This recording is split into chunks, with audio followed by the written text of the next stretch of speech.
आप सभी को सादर अभिवादन। आज हम पढ़ते हैं औद्योगिक नीति। किसी भी देश में यदि उद्योग धंधे लगाए जाते हैं तो ये निर्भर करती है वहाँ जो स्थापित सरकार है उसकी नीति पर। यदि किसी देश की सरकार उद्योग नीति पर उदारता दिखाती है, उद्योग धंधे लगाने के लिए यदि नीति में उदारता दिखाती है, साथ ही साथ यदि शासन अर्थव्यवस्था में कम से कम हस्तक्षेप करे और कर कम से कम हो, तो ये तीन बातों को देखकर कोई उद्योगपति उस देश में अपना पूंजी निवेश करके उद्योग लगाता है। फिर उसके बाद जहाँ पर बुनियादी सुविधा उपलब्ध हो, जैसे सड़क हो, यातायात के साधन उपलब्ध हो, बिजली हो, कुशल श्रम मजदूरी सब प्राप्त हो, तो इन सबको देखकर ही कोई भी उद्योगपति उस देश में अपना उद्योग धंधे स्थापित करता है। भारत में भी नई औद्योगिक नीति बनाई गई थी। भारत के साथ साथ विदेश में भी प्राय विश्व का हर देश नई औद्योगिक नीति बना करके चल रहा है, और इस नई औद्योगिक नीति का क्या क्या प्रभाव पड़ा है इसी को हम देखते हैं। तो सबसे पहला हम देखते हैं उदारीकरण। यहाँ पर वैसे हम विशेष भारत के संदर्भ में ही पढ़ रहे हैं। उदारीकरण, तो उदारीकरण का अर्थ क्या होता है? नाम से ही स्पष्ट है, उदारतापूर्ण नीति। उदारीकरण में क्या होता है? नियम व प्रक्रिया को आसान बनाया जाता है। मान लीजिए कोई उद्योगपति किसी देश में उद्योग धंधे स्थापित कर रहा है। उद्योग धंधे स्थापित करने के लिए पहले इसको कठिन नियम से गुजरना पड़ता था, तो इसी नियमों को अब आसान बनाया जाता है। परमिशन उसको आसानी से प्राप्त हो जाती है। तो यही कहलाता है उदारीकरण की नीति। तो इसका फ़ायदा क्या होता है कि जितनी भी विदेशी कंपनी हैं प्रौद्योगिकी और तकनीकी के साथ भारत में कारखाने लगा सकें, ताकि भारत में भी औद्योगिक विकास तेज़ी से हो। भारत ने अपनी पंचवर्षीय योजनाओं के माध्यम से भारत को आगे बढ़ाने का काम किया है। पहली पंचवर्षीय योजना में जैसे हम देखिए कृषि को प्रमुखता दिया गया, दूसरी पंचवर्षीय योजना में उद्योग धंधे को प्रमुखता दिया गया, और सातवीं पंचवर्षीय योजना में उदारीकरण की नीति को अपनाया गया। इस नीति में ये कहा गया कि विश्व के जितने भी उद्योगपति हैं उनको आमंत्रित किया गया कि आप आओ और हमारे यहाँ उद्योग धंधे स्थापित करो, जिसमें उनको रियायती दर पर उद्योग धंधे स्थापित करने दिया गया। नियम को आसान किया गया, परमिट उनको आसानी से मिलने लगा। उसके बाद आठवीं पंचवर्षीय योजना में इसको और अधिक बढ़ावा दिया गया। तो पहला उदारीकरण की नीति, दूसरा है निजीकरण की नीति। निजीकरण क्या होता है? तो सरकार द्वारा जब सरकारी उपक्रमों को निजी हाथों में बेच दिया जाता है तो उन उपक्रमों का निजीकरण करना कहलाता है। जैसे बाल्को संयंत्र, एल्युमिनियम संयंत्र पहले सरकारी था, बाद में उसको निजीकरण करके निजी कंपनी को सौंप दिया गया।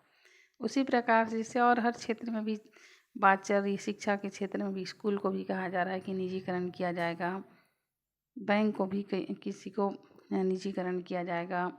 ये बहुत सारी कंपनी है, बैंक है, उद्योग धंधे हैं, ये सबको सरकार के द्वारा निजीकरण करने की तैयारी की जा रही है।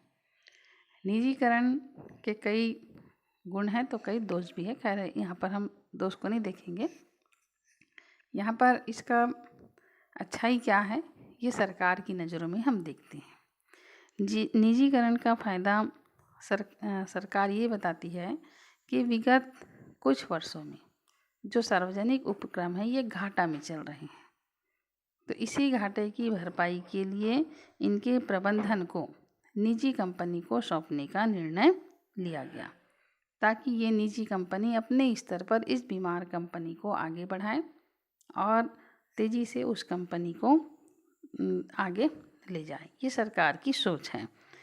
फिर सार्वजनिक उपक्रम में लगातार क्या है, समस्या बढ़ रही है, सरकार कहती है, और इन्हीं बढ़ती समस्याओं को समाधान के लिए सरकार ने अपने आर्थिक सुधार उपक्रमों के लिए निजीकरण का मार्ग खोल दिया है।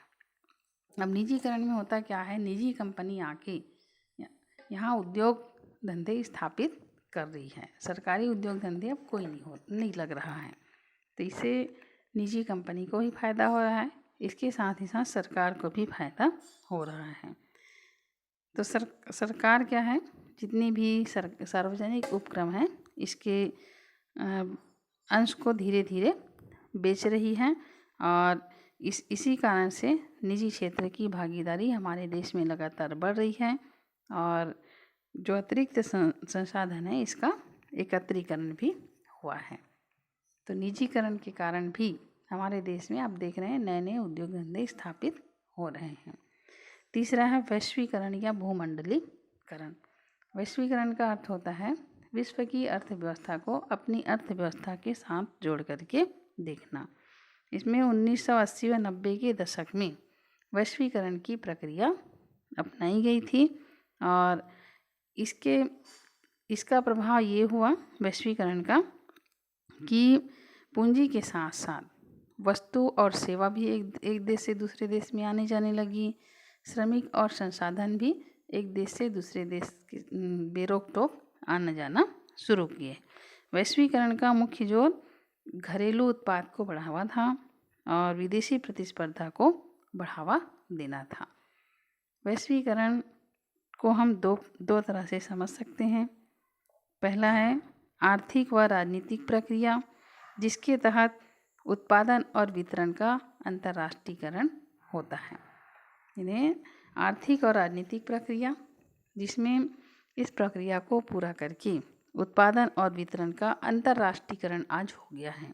आज कोई भी देश उत्पादन के मामले में हो, पूंजी के मामले हो, श्रम के मामले में हो, विचार है, संस्कृति है, एक देश से दूसरे देश में आवागमन हो रहा है, बेरोक टोक जा रहे हैं। दूसरा है वैश्वीकरण को आगे बढ़ाने के लिए सुझाई गई नीतियाँ, जिन्हें हम उदारीकरण की नीति भी कहते हैं। एक देश में उदारीकरण की नीति को अपना करके भी भूमंडलीकरण विश्व में किया जा सकता है। इन्हें वैश्वीकरण का अर्थ होता है विश्व की अर्थव्यवस्था को अपनी अर्थव्यवस्था के साथ जोड़कर देखना, और भूमंडलीकरण का अर्थ होता है कि विश्व में आज कोई देश अकेला नहीं है, हर देश दूसरे देश से जुड़ा है। पहले जैसे अपने देश के श्रमिक अपने देश में ही काम करेंगे, ये नियम था। भूमंडलीकरण ये हुआ कि आज भारत के श्रमिक अमेरिका जा रहे हैं, ब्रिटेन जा रहे हैं, फ्रांस जा रहे हैं, रूस जा रहे हैं। उसी प्रकार से रूस के श्रमिक भारत आ रहे हैं, या वहाँ के इंजीनियर भारत आ रहे हैं।